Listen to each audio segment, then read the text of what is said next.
to know, how many of you in the audience are artists? Just give me a show of hands.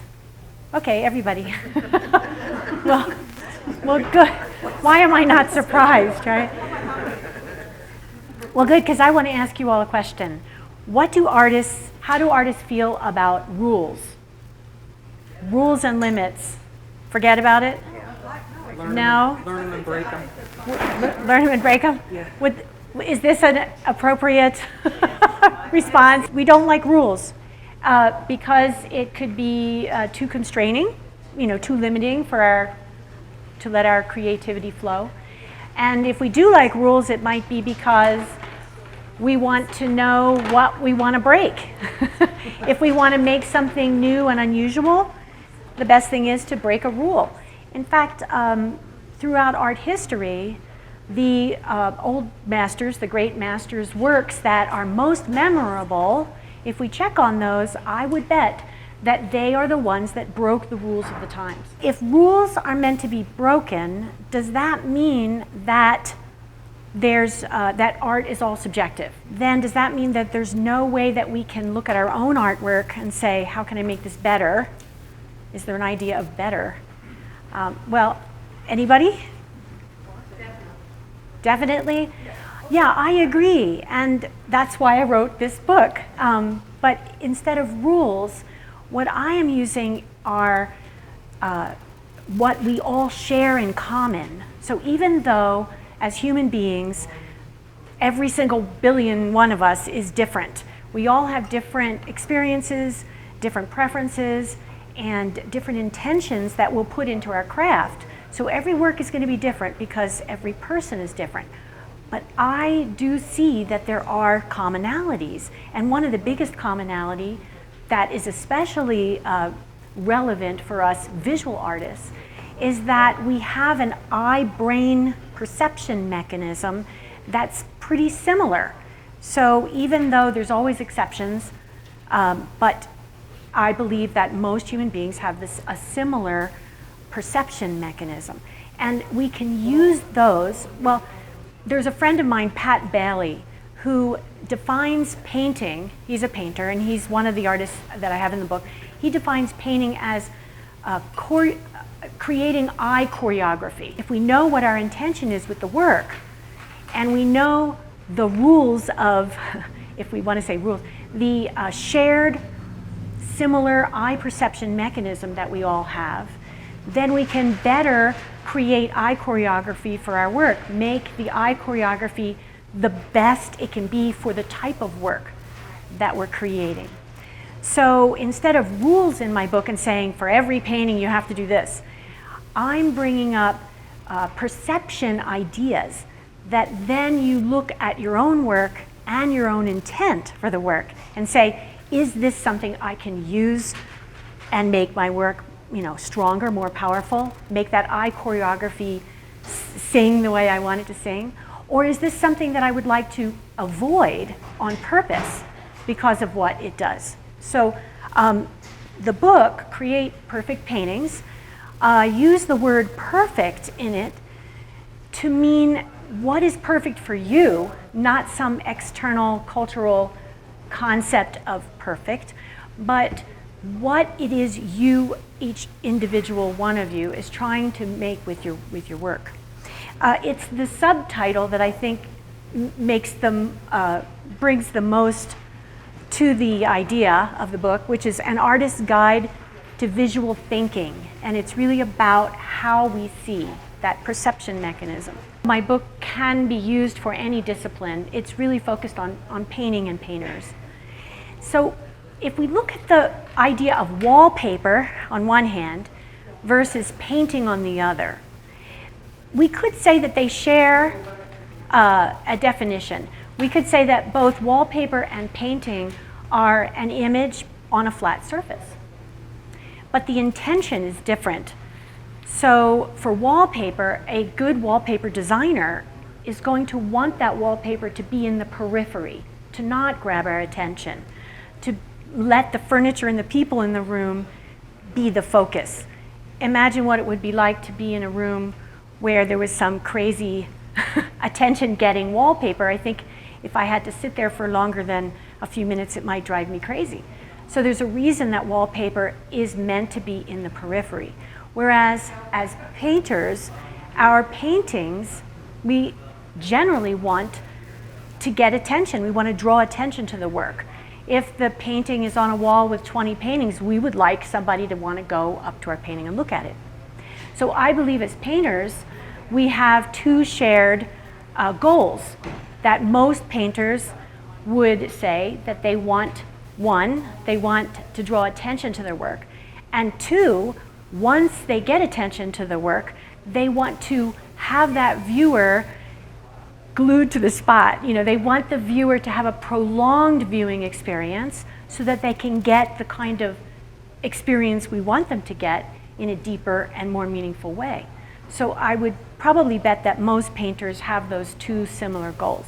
And so that is the focus of the book, is taking those two goals in consideration and saying, okay, how can we use our shared visual perception mechanism to create the best eye choreography for the work to get attention, and once it gets attention, to give that viewer a more meaningful experience. So that's what the book is about. I have some examples of the shared visual perception that I wanted to run by you. But first I want to say how I want to talk about how I organized the book. So in my mind, the process of painting is in three separate cycles. There's a beginning, there's a continuing on the painting, and then there's a finishing. And I know that sounds very simplistic, but what was very mind-blowing for me was when I sat down and realized that each one of these cycles needed a different way of thinking, a different process, different techniques. Beginning for me was an act of freedom. I wanted to have sort of a no limits and just see what happens, put things on the canvas.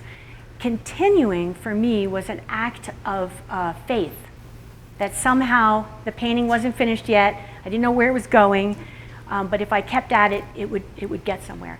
And the third last cycle was finishing, and I noticed that for me it felt like an act of healing. Then I noticed that during the day I wouldn't necessarily go through all three cycles. So for me, in my process, instead of saying I'm going to stick with one painting and by golly I'm going to finish that painting today or keep at it until I finish it, instead I go to my studio and say, well, what kind of energy do I feel today? If I feel really free and crazy and I just want to start paintings, I will start 4 or 5 or 6. And if the next day and the next day I still feel like that, sometimes for a whole month I'll just start paintings. Then one day I go into my studio and say, I think I'm overwhelmed with starts. Or I would say, I really feel like just taking a piece that I already worked on and really making it work better. And same thing with finishing. Sometimes I would come in and just look at a painting and say, wow, it's been looking at me for a month and now I know what I need to do to finish it. So the book also goes into that, just as an artist, how we can look at our process and make ourselves feel better about what we're doing. Instead of going through the 3 cycles, I divided the book up into 2 phases. So the first phase is called the play phase, and the second phase is called the critique phase. The play phase is the same as the first cycle of the play cycle, the beginnings. And then I took the 2, continuing and finishing, and put that into the critique phase, because I felt that the first phase, the play phase, is where we're really using more of our right brain. I noticed that in the play phase, we'll keep going because we're in that right brain. It feels good. Just keep going, and all of a sudden, it stops. And we get to this, now what? Or, is it done? How do I even look at it to figure out if it's done? So that's when it's a good time to move into that second phase, which encompasses continuing and finishing. So the heart of the book, the main part of the book, I call it the viewing game. And because as artists, we like to have fun. And nobody wants a serious book about having fun.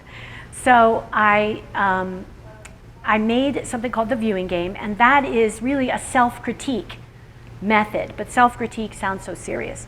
So I made it into a game format. And as I said, it has 10 different ways to view your work. Our eyes are really interesting little muscles, and they can see in many, many different ways. And I was thinking that often we tend to default to make life easy to our favorite way of seeing.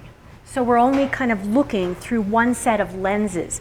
So here's a pink sunglasses. If we looked at the world through pink sunglasses, everything looks one way. Then if we change to green ones, they're going to look totally different. And that's how I set up the viewing game. There are 10 different viewing lenses. And I noticed that as soon as, in all my years of teaching, the best thing was to ask a question. I'd ask a question and the whole class would say, aha, how are the lights and darks? I mean, what's happening in the corners? Everybody's eye, when you ask a question, the brain and the eye work together to give you the answer. And that's how we see differently. And so that's also the main part of the book. And the viewing game is just ways of questioning your work to see if it passes all the tests of your own questioning, not somebody else's test. Then you know for sure it's finished and it's the best you can do of what you're trying to do. So one of the key concepts in the book is working with pairs of opposites. And I really think our entire universe is based on pairs of opposites. If you think of an adjective, it has an opposite, right? So think of an adjective, anything. Like dark, light, or bright, dull. Anybody? Big, little. You name an adjective, there's an opposite. And we are actually hardwired for pairs of opposites, especially our eyes. So I wanted to prove it to you by playing a little game. Everybody has this little paper with a red square. Some of you may know where I'm going with this, but let's do this. Before I say anything, I'm going to tell you what the game is. It takes 30 seconds. It's an easy game. What you're going to do is you're going to stare at the red square. You can breathe, you can swallow, but what you don't want to do is divert your eyes. You want to burn in this red on your retina. Remember in the old days when computer screens would have like a burn in and it would affect, so that's what you're doing to retina, but our retina won't get hurt by it. So you want to just saturate your retina for 30 seconds of the red square. I'll count, I'll give you a heads up, I'll say 10 seconds, 5. When we get to the end of 30 seconds, I want you to just move your eyes over to the white. Blink a couple of times and tell me what you see, okay? So here we go. I have my watch here. Everybody look at the red square and go. I'm timing us for 30 seconds. Keep looking at the red. You can swallow, you can breathe, but don't divert your eyes. Don't divert them for even a millisecond. You really want to burn that in. So not too long. We have 10 more seconds. Make sure you're breathing. Almost. Now just gently move your eyes over to the white and blink a couple of times. What happened? Anybody? A pale teal is on the green side. You guys who know color, what's the opposite of red? Green. Red and green are opposites, and so there's something called a color wheel, and they sit opposite each other on the color wheel. So if we take any pairs of opposites in color and we mix them together, we get gray or brown or a neutral color. Okay, so what happens is when we see too much red, now we have a left brain and a right brain. The left side of our brain, I'm sorry, we have a left side of our brain, right side of our brain, suddenly I visualized two brains. The left brain, it goes way back to dinosaur days, and it's protecting us. Our left brain is our guardian. It's actually a good guy, and it wants us to stay focused on what's happening in front of us. It doesn't want us to go deeply into anything, especially painting. That's why you hear it's good to paint from your right side. because the left doesn't want us to go deeply into painting. It thinks maybe a dinosaur will eat us or a boulder will fall on us. So actually the left brain, our left side of the brain, starts almost every task, including painting. And a lot of beginner painters have trouble because right in the beginning, the left side of our brain holds on to our attention and says, don't go starting to stare at that for long periods of time. That's going to be dangerous. And those of us that have been painting for a while, there's a switch. There's always a transfer from left side to right side. And the more we paint, the more we don't feel it anymore. It's just a natural process. But for beginners, it's kind of a fight, and sometimes it creates creative blocks when you don't realize that the left brain not only starts the task and needs to give up to let the right side take over, which means you need to start painting and the left side says, well, I can't do this. I can't look spatially like that, so I'll let the right side take over. And every so often, the left will come check on us to make sure we're okay. So understanding this left-right brain transition that happens frequently while we're working, and especially in the beginning, is important. And I do talk about ways of working more in your right brain and dealing with this going back and forth in the book. But the left brain also doesn't like extremes. It likes safe and neutral. Okay, see where I'm going with this? So if you saturate your eyes with red, it gets nervous that it has too much of an extreme and it needs green to neutralize it. And if I told you to stare at this red for 30 seconds and then I said, okay, just look up, your eyes would dart all over the room looking for green. And because I told you to plant it on white, it will actually create the green. It needs it so badly, your brain will create the green it needs to neutralize the red.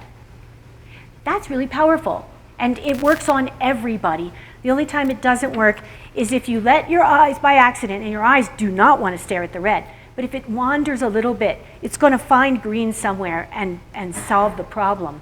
But if you really force yourself to look, it actually starts to radiate green around the outside if you really start to look. So that's one heck of a powerful shared eye perception mechanism, isn't it? If you think about it, if we know that the eye sees red and has to find green, then what does that mean about a painting? What does that mean about a painting? So here is, this is an excellent tool for eye choreography, right? We know the eye is automatically going to move from red to green. Now, here is Peter Bruegel, Landscape with Fall of Icarus. This is from 1560. What's the predominant color? What is the majority percentage? Is it 50% green and 50% red? Or is it more of one or the other? It's more greens. If there was no red in this, your eyes would go to the next painting or go somewhere else. And I call that a quick exit. So the book talks about use of opposites and avoiding quick exits. Ever walk in a gallery and just because it's hanging in a gallery doesn't mean it has all these principles down. But ever look at you look at a painting and it's fleeting. You just look at another one. There's something in there that's making your eyes rivet out. And so my book talks about quick exits. Now, don't you think he made good use of this? By looking at all this green, it's just like what we did in reverse on that little red square. Your eye goes right there. Then it might travel back out and goes back. So the focus is really where he wants it to go. That's really powerful manipulation. This idea of opposites that I'm going to slowly get into works with every pair of opposites. I'm starting with color opposites, which are the complementary pairs. There's 3 color opposites, right? Red, green, blue, orange, yellow, purple. Anytime you do a painting, check it out. What pairs of opposites are you using? And where is that other, they have a buddy, right, is 2. A pair is 2. So if you have all of one, here is, I manipulated this with Photoshop, and I took all the red out, not just the bright red shirt, but I took all the warm reds, the subtle warm reds out too. It's going to be a very quick exit, right? it's very hard to look at this, isn't it? And the difference is tremendous. And for those of you that skeptics, I did it again with the red. It's going like this. Isn't that amazing that it's the same painting, but it's different proportions and different uses of one pair of opposites. There's so many pairs of opposites. I actually have a whole page of a bunch of them, and I'm going to add your own. Hard edge, soft edge. Now we're talking about spatial effects with hard edge and soft edge. Intense color and muted color. In any pairs of opposites, realism and abstract. Those of you that like to mix some areas of realistic and some areas of abstraction. It could be chaotic and very controlled. I mean, there's anything you can think of has its opposite. Now,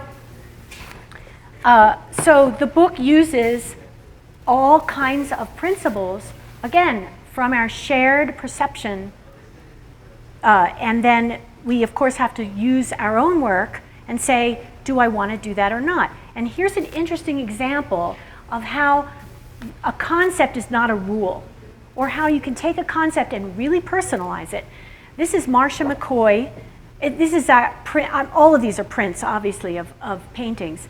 And this is one of her paintings, and it's all one color, right? Yellow. What's the opposite of yellow? Purple or violet. Now, if we look at this painting, we could say, well, she wanted to use one color because she wanted to make a statement about a meditative quality, about really saturating yourself with color. So if she said, this book says, I need to make sure that that other component is in there, that's going to totally compromise her work. So instead, what she could do is, she can hang it on a gray-violet wall. This, I don't know if this is reading as gray-violet, but if this was a gray-violet wall, and it was a big wall, and she didn't hang a lot of things on it, this would be like the red shirt surrounded by the green landscape.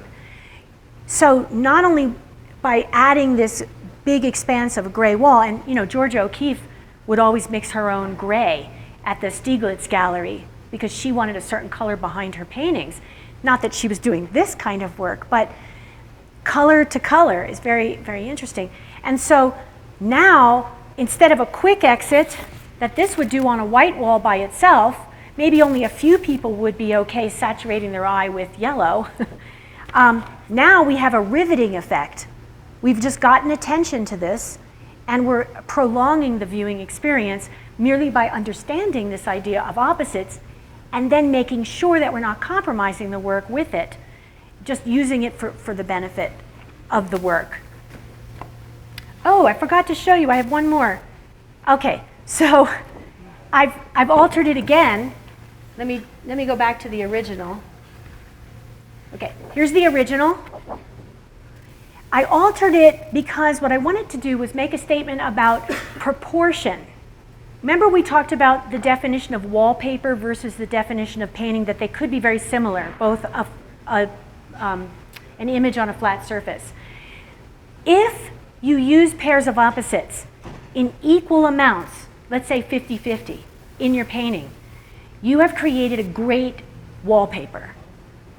Because the left brain, remember our left brain didn't like all that red? If the left brain has equal amounts of that pair of opposite, it says, I got it, I don't have to spend time on it. I'm not even going to send my right brain in there. So as painters, we want a viewer. Remember I said that our brain always starts with the left side, and the left side wants fast decision. Label it. That painting is 3 red squares, got it. Bunch of stripes, got it. Where's lunch? That's what the left brain is thinking. Now, if you suddenly have some experience of space, or something unusual like instead of a 50-50 proportion of a pair of opposites, you have a, what do you think this is, 80-20 or 90-10? I know I'm sounding kind of mathematical, which we don't, but do you understand what I'm saying? Is that if you take the two components in a pair of opposites, and in this case it's green and red, If you have it 50-50, that's also a quick exit. Remember, the first quick exit was if you have 100-0. If you have all of one, right? All of one and 0 of its opposite, that's 100-0 ratio, right? That's a quick exit automatically. And if you have a 50-50 ratio, the left brain, which is starting to look at this, maybe on the wall at a museum or gallery, and says, you know, I got it, bunch of green and red.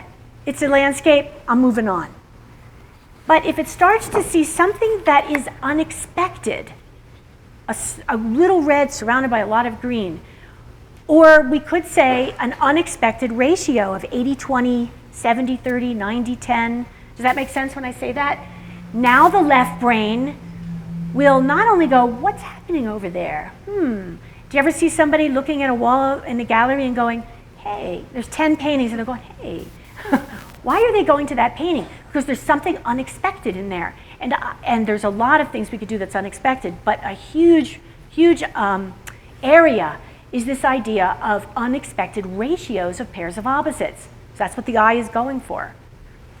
Once it goes there, if it has a sense of space, some kind of experience, it's got an 80-20, it keeps going back and forth between the pair, the left brain says, I need to go in this deeper, I'm going to send the right side in, and I'm going to have the right side view this just to check, to make sure it's not too dangerous.